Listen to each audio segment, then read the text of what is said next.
So what happened in that election? It wasn't just Virginia and New Jersey. In Georgia, the first non-federal offices that are statewide for these public service commissions went Democratic, 2 of them. Or what happened in Mississippi, where they blew up the supermajority by having 2 Senate races that these candidates had fought hard to win, and they did. And my favorite little example, this was happening everywhere. John and I, at the invitation of Congressman Crow in Colorado, I did the Arapahoe County dinner this summer. And I just thought, well, I'll check base, because when you do these things, you meet all these candidates that are zealously running for mayor and city council, and then you take a picture, and then you say, well, you know, are you an incumbent? No, there's an incumbent, every single one of them, and giving the speech, kind of thinking, I hope one of them wins, you know, this is cool. Every single one of those cities flipped. The mayors flipped, the city councils flipped. And so my point of this story is, when you asked Allie about democracy and where it stands, I just look at these proof points. I look at, despite everything with Donald Trump literally trying to, this assault on our laws by pushing through the gerrymandering, by demanding it in Missouri, by splitting Congressman Cleaver's district up to into 3 in Kansas City, when even the Chamber of Commerce is strongly against this. What is the response from the people of this country? They went out and they voted. What is the response from the courts? Not perfect. We don't agree with everything they do, but they have been in a number of cases, especially the lower courts, standing up. What is the response to Congress? I left the worst to last, but the response from Congress, because it is run by the president's party, has basically been to rubber stamp, so I'm not going to sugarcoat that. But we do see now that there are these moments, especially with the tariffs. Senate voted to overturn Brazil tariff, where he's helping out his friend, right? The Senate, yeah, let's just slap them with a 40% tariff, even though we have a trade surplus with them. Really? The Canada one I mentioned, and then just all the tariffs. So that's where the Senate really is, and there's a whole bunch of them afraid to vote that way, but agree. They say it behind closed doors. You know, so my hope is that we're going to see more of this going forward. But if they refuse and they keep rubber stamping, we're just going to have to march through to the midterms and beat them.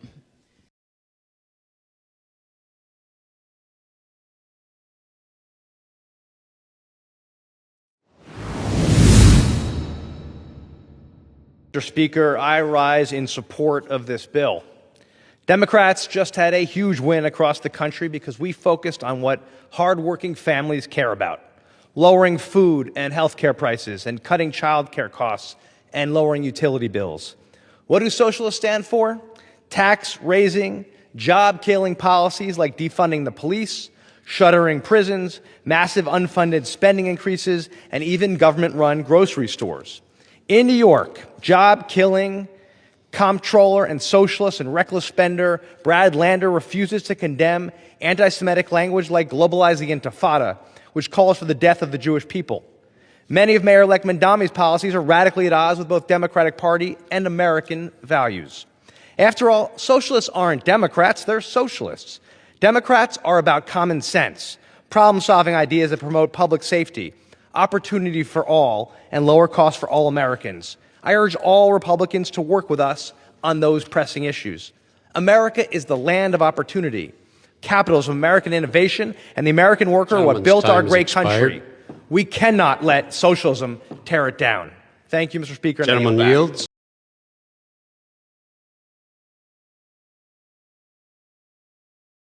Yesterday evening, we called for all 100 senators to join in the vision of equal justice under law, and they did. And that's a great stride forward, but it is not the finish line, because tribal sovereignty is not just a legal concept. It is a matter of fairness, justice, and respect for the nation-to-nation relationship that defines our country. We cannot move forward with legislation that impacts tribal lands while leaving tribal communities underfunded or stripping them of their authority to. They're being forced into the barbaric choice of paying their rent or their health insurance premiums, to decide whether to put food on the table or gas in their cars to get to work every day. And that's ultimately what I think the public wants. That's certainly what I want.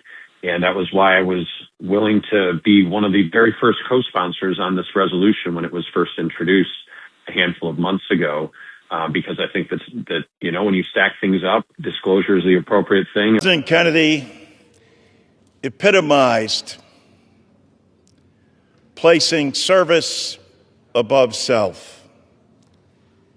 A national hero, a leader who had the grace, the dignity, the wit, the intelligence, and the love. Vince went on to dedicate more than 18 years of service to Rockland County, serving in the county executive's office as the Intergovernmental Relations Director, and later going on to serve as the Executive Director of the Rockland County Drainage Agency, showcasing his true commitment to improving the lives of his community. His past Societies are freer, fairer, and more stable when people are free to worship, to practice their faith, and to live, speak, and act according to their beliefs.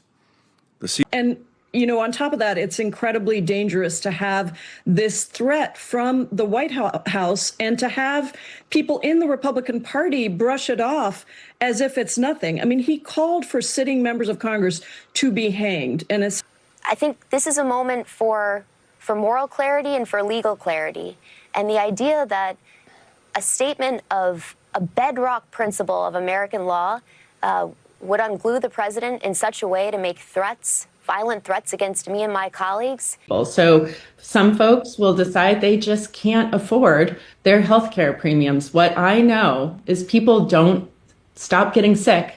If they are uninsured, what they do is they delay care so that they can pay rent. They don't come in for their cancer screening so that they can make sure their children are fed. And what that does is it makes them present sicker. It costs them more. Sometimes they go into bankruptcy over what could have been prevented with just upstream prevention.